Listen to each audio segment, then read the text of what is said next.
This verse picks up exactly where we left off last time, the Tantric initiation, which confers a path to enlightenment upon a student or students. Central to the initiation ceremony is a mandala. A mandala is a geometric image, usually produced from sand, that represents the palace of a Buddha. Soon we will see that the Buddha is not an individual deity, but rather a representation of a fully awakened virtue, such as wisdom or compassion.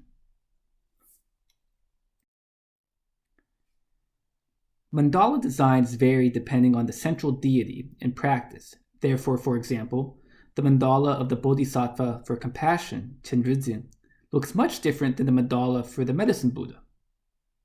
However, most mandala designs share several basic elements. First, the central palace is normally depicted as a square with 4 doors. Moving from the inside out, there are also a series of concentric circles and sacred images that the practitioner will become familiar with. Through consistent practice, the pupil attempts to assume the qualities of the central deity. In other words, the meditation attempts to dissolve the boundaries between the person and the Buddha, showing there is no inherent differences between the two. Therefore, the mandala itself can be understood as a map leading to the awakened mind.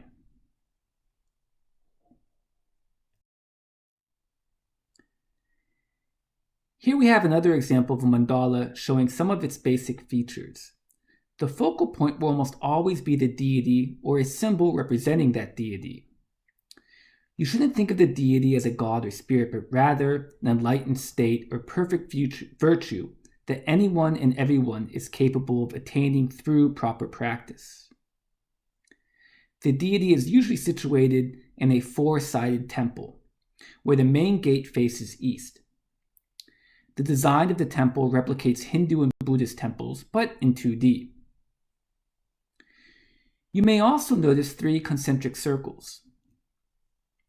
The innermost, which looks like multicolored humps, represents 64 lotus flowers, a symbol of the enlightened mind.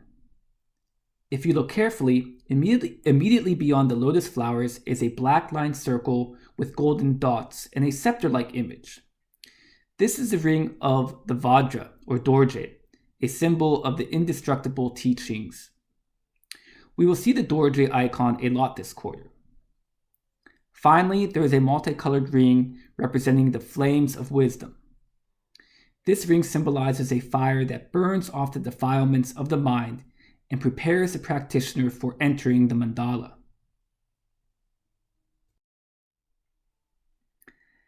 As the practitioner thinks deeply about the emptiness shared by the deity and him or herself, in other words, they both lack inherent existence, the practitioner also visualizes the deity and self reciting a mantra or spell consisting of sacred syllables. The audible recitation is then visualized as text.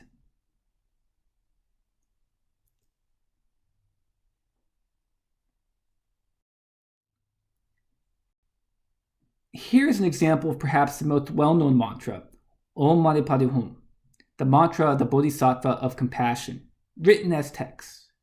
We will discuss this mantra in more detail later. From the mental images of the sacred symbols, the practitioner forms an image of the deity.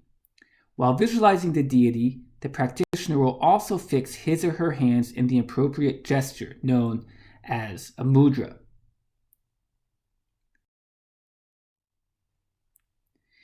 Here are some of the more commonly seen mudras or hand gestures, all of which represent something different.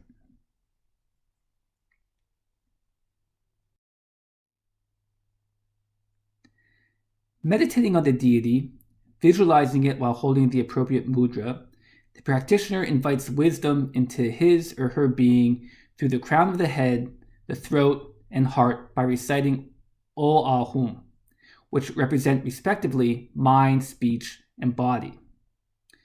This practice is essential in Vajrayana or Tantric Buddhism, which becomes ingrained in Tibetan culture. Remember, it requires the teachings and guidance of a guru or a lama.